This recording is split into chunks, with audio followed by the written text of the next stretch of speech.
My daughter was smiling at me. And I praise God.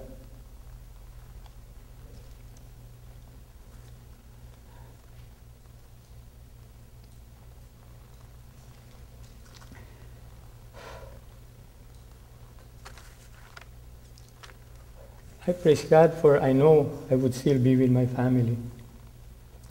It was a long, slow, but sure recovery. He sustained me every day. I would pray and pour out my heart to Him.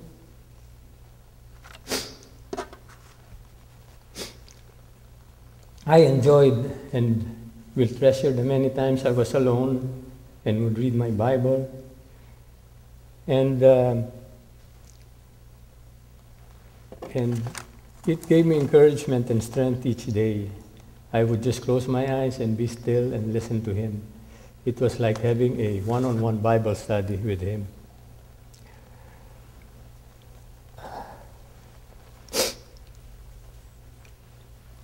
What did I learn from all of this? First is time. In John 9:4, Jesus says, we must work the work of works of Him who sent me, as long as it is day. Night is coming when no man can work. In Psalm 90, verse 12, so teach us to number our days, that we may gain a heart of wisdom. And in 2 Timothy chapter 4, verse 2, it says, preach the word, be ready in season and out of season. Convince, rebuke, exhort, with all long-suffering and teaching. If God's purpose was just to save us, He should have taken us the moment we accepted His gift of salvation. But He is still molding and changing you and me into someone He can use to win souls for Him. In Matthew 28, verse 19 says, go and make disciples of all nations.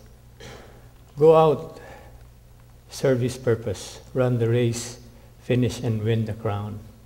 I do not know how many more days, weeks, or months God is giving me, but what matters to me now is when I come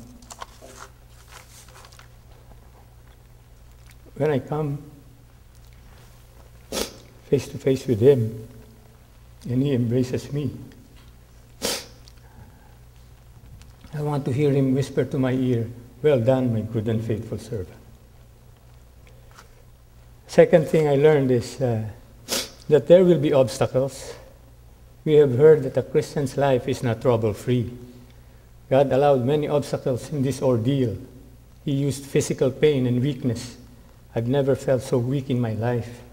There was a time that it took a lot of effort just to utter a single word.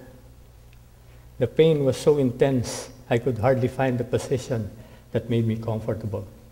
Many times my daughter would cry watching me, and I would always say to myself that there's comfort coming. True enough, comfort would always come, for God is our comfort. I don't remember crying because of pain, but I do remember many times.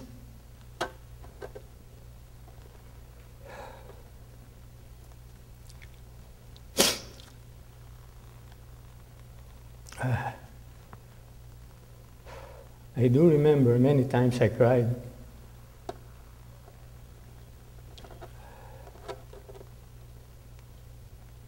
I do remember many times I cried while I was being comforted.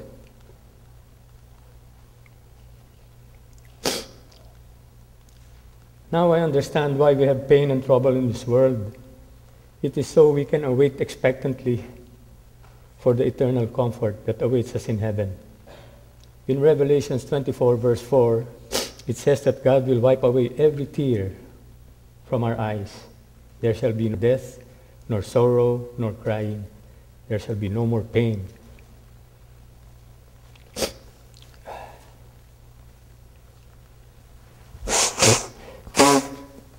Excuse me.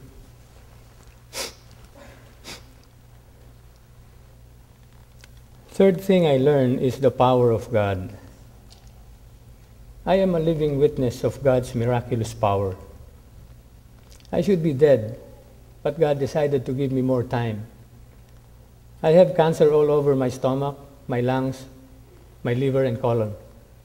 The doctors described it as aggressive, and one day it will win. But I disagree with them because I focus and belong to a more aggressive and more powerful force who has overcome this world. Our God. Cancer may fill my body from the top of my head to the tip of my toes, but it is God who will decide when to take me home. No sickness or pain or trouble is more powerful than our God. I would like to end this testimony and give back all the glory, honor, and praises to our God. And I would like to also invite all of you to please stand up, if that's all right. And just clap for our God. This is His testimony.